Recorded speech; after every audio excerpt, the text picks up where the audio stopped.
Hello, this is Jake McCarthy, and this is my homework assignment number 1 for IST 261.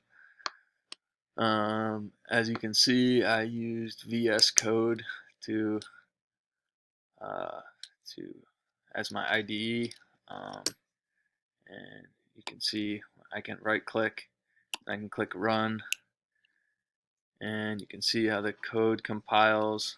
You can see the original 10 floating point integers, and then the sorted array is here from smallest to large, and then you can see it says small to large. So as I go through here, you can see where I started this, where I created the array, double array called numbers. You can see it has 10 numbers in it.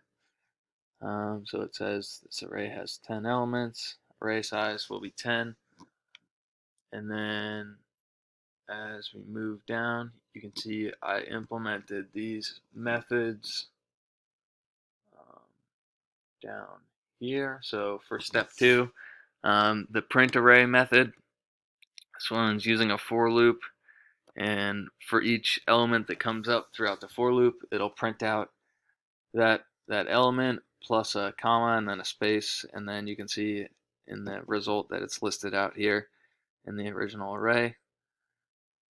Then moving on to step 3, the sort array method. So I use a temp variable here in this nested for loop. So to sort this array, it'll go through this first loop and this second loop, and it'll compare the two. So if the first array is smaller than this array, then it'll place that one first because it sets this temp variable here, and then it will set it back and then continue through and go all the way through until all the numbers are done. And yeah, I'll run it one more time. And there we go.